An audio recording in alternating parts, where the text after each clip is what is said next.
سربراہ ملی یکجہتی کونسل ہے۔ مولانا صاحب کی شخصیت کے بارے میں بہت زیادہ کچھ نہیں کہوں گا، ناظرین کرام جانتے ہیں۔ میں صرف اتنا کہوں گا کہ ان کی شخصیت گزشتہ کچھ دنوں سے کچھ متنازع سی رہی ہے۔ کچھ عرصے قبل تک یہ گزشتہ حکومت کے سربراہ کی بڑی تعریف کیا کرتے تھے، لیکن اب یہ ان کے سب سے بڑے مخالف ہیں، اور اس سلسلے میں زیادہ تمہید نہیں باندھوں گا۔ مولانا صاحب سے ایک سوال کروں گا اور وہ ذرا طویل نہیں ہوگا۔ مولانا صاحب مجھے یہ بتائیں کہ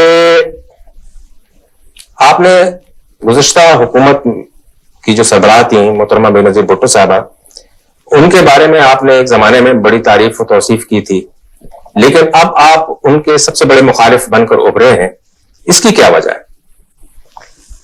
ویسے آپ نے جو ارشاد فرمایا وہ ہو سکتا ہے آپ کی معلومات ہیں، میں اس کے متعلق کچھ نہیں کہہ سکتا۔ نہیں، آپ کا ایک پروگرام ہوا تھا ٹی وی پہ محاصرہ کے عنوان سے، اس میں آپ نے ان کی بڑی تعریف کی تھی۔ جی میں عرض کرتا ہوں، ویسے ان کی تعریف جو تھی وہ اس قسم کی نہیں تھی، اس میں یہ کہا تھا ضرور کہ پڑھی لکھی خاتون ہیں اور ملک کی اگر کوئی خدمت کرنا چاہتی ہیں تو خواتین کے لیے مواقع ہیں۔ جہاں تک شرعی مسئلہ ہے وہ اپنی جگہ پر ہے، میں نے بیان کیا تھا کہ شریعت مطہرہ میں اس بات کی اجازت نہیں ہے، لیکن بہرحال کیونکہ کانسٹیٹیوشن میں ہے یہ بات تو ان کے لیے مواقع ہیں۔ لیکن جس عرصے میں وہ حکمران رہی اس پورے عرصے میں بعض مواقع پر یہ میں نے ضرور کہا کہ وہ الیکٹڈ گورنمنٹ ہے اور اس کو کام کرنے کا موقع ملنا چاہیے۔ ہم بار بار انتخابات کے متحمل بھی نہیں ہو سکتے، تو انتخابات کے فوراً بعد میں نے کہا کہ آپ ان کو موقع دیجیے۔ بہت سے لوگ اس زمانے میں انتخابات کے فوراً بعد 2-3 مہینے گزرنے نہیں پائے تھے، مخالفت انہوں نے شروع کر دی تھی۔ انہوں نے کہا بھی تیل دیکھیے اور تیل کی دھار دیکھیے، بھی دیکھتے رہیے، ابتدائی عشق ہے یہ، ابھی رونے کی ضرورت نہیں ہے، آگے آگے دیکھیے ہوتا ہے، تو دیکھو اور انتظار کرو۔ لیکن جب ایسا وقت آیا کہ مواد جمع ہونا شروع ہو گیا، گندگی جمع ہونی شروع ہو گئی، تو ظاہر ہے پھر اس کا تعفن جب پھیلتا ہے پھر اس پر تو احتجاج کرنا ہی پڑتا ہے۔ اس وجہ سے بعد میں پھر ہم نے اس کی پرزور مخالفت شروع کی۔ شروع میں اتنی شدت نہیں تھی مخالفت، لیکن آپ نے بجا فرمایا۔ ایک بات بتائیے کہ یہ جو آپ ہمارے ملک میں جو اسلامی پارٹیاں ہیں، مذہبی پارٹیاں ہیں، دھرنا دیں گے، ہڑتال کریں گے اور ہنگامے کریں گے، اس میں تو بڑے آگے آگے رہتے ہیں، ایسا لگتا ہے کہ جیسا پورا ملک ان کی پشت پہ ہے، لیکن جب انتخابات ہوتے ہیں تو ان کو 2 سے یا 3 سیٹوں سے زیادہ نہیں ملتا۔ اس کا مطلب یہ ہوتا ہے کہ ہمارے عوام جو ہیں وہ مذہبی پارٹیوں کو مذہبی میدان میں دیکھنا چاہتی ہیں اور ان کو سیاسی میدان میں نہیں دیکھنا چاہتی۔ اس کے بارے میں آپ کا کیا خیال ہے؟ یہ بھی ہو سکتا ہے، آپ کا تجزیہ ہے یہ، لیکن اس میں ایک بات پر آپ غور فرمائیے، کیا جس الیکشن کے نتائج کے سلسلے میں، جن الیکشن کے نتائج کے سلسلے میں آپ یہ فرما رہے ہیں، کیا وہ الیکشن غیر متنازع رہے ہیں؟ الیکشن متنازع تھے، کسی بھی جماعت نے ان کے صاف اور شفاف اور غیر جانبدارانہ ہونے پر اطمینان کا اظہار نہیں کیا۔ تو اس میں اس میں خاص طور سے یہ بات قابل غور ہے کہ ایک منظم سازش کے تحت جس میں اندرونی اور بیرونی عناصر بھی ہیں جو یہ سمجھتے ہیں کہ پاکستان کے اندر فنڈامنٹلسٹ نہیں آنے چاہیے، ان کا گروپ نہیں آنا چاہیے، اگر یہ آئیں گے تو قیامت برپا ہو جائے گی۔ 70 میں غلطی لوگوں سے ہوئی تو انہوں نے سوچا کہ کوئی خاص بات نہیں ہے، چلو چل رہا ہے، چلنے دو۔ الیکشن میں کوئی خاص انہوں نے مداخلت نہیں کی، اندرونی اور بیرونی عناصر نے۔ ان کی ساری توجہ اس بات پر رہی کہ مشرقی پاکستان سے کون سی جماعت آتی ہے، مغربی پاکستان سے کون سی جماعت آتی ہے۔